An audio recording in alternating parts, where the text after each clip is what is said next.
Okay, let's look at this caricature that Graham is doing of Snoop Dogg. As you can see, he started with a preliminary drawing, and what we're going to do is to stop the video at this point, go back and study what he's done, and start again.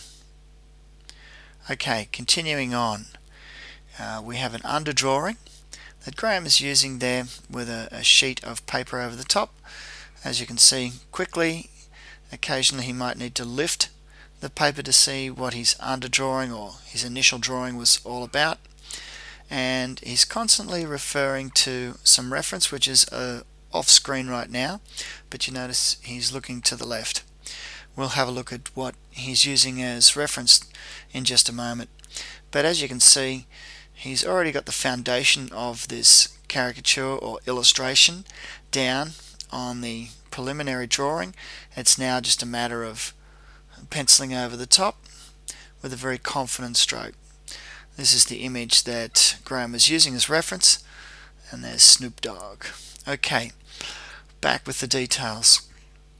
The way Graham is going about this here is he's creating a caricature that would be a more expensive caricature than your quick party event type caricature. That's why he's going to a lot of detail with the pencil line work, and as you can see, starting to fill in over the top using the color pastels, and this is happening before any of the black line work is going down. With this type of illustration, Graham typically charges for an A3, which is the size he's working on there, between $200 and $400. So he's spending a little bit more time than your 5-minute quick sketch, and the actual amount of time that it took in real time to do this illustration was around about 15 minutes. And in anybody's books, $200 to $400 for 15 minutes work is pretty good going. And as you can see, doing 2 or 3 of these in a day is not all that difficult, and 2 or 3 days like that and you can see your money certainly adds up. With this nice, quick, easy, sketchy style that is not hard to learn, you can see that making the money to the tune of $1,500 to $3,000 a week is not that difficult. Okay, so the majority of the line work's gone in.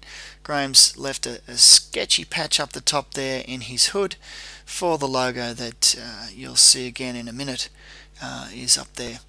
Important thing to note here that even though this is a sketchy style, there's a certain amount of there's a detail of the logo. Not sure what that is, but Graham's just treated it nice and loose and simple. There's a certain amount of accuracy that needs to go in, and even though you can see Graham here is working very fast because the film is sped up, we can also see that it's very particular. It's not haphazard.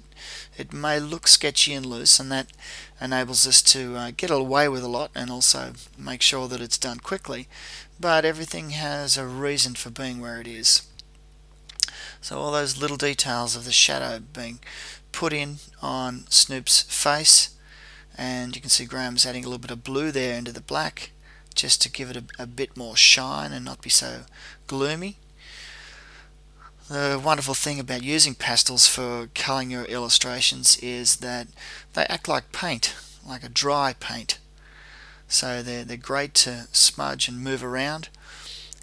Important thing to remember that when you finish an illustration like this, it's going to be presented to a client as something that maybe a party invitation, or it could be going to be framed and have the party guests sign around it. You make sure you give it a finish coat of fixative. You can get that at any art supply store, or you can simply use some hairspray which you can pick up at a local supplier or a supermarket. The hairspray or the fixative just helps the pastel to stay in place and stops it from smudging any further. Well, that's about it. I'd like you to stop the video and do this yourself. Now it's time to grab our pens and paper and do this exercise ourselves. The instructions are in the manual.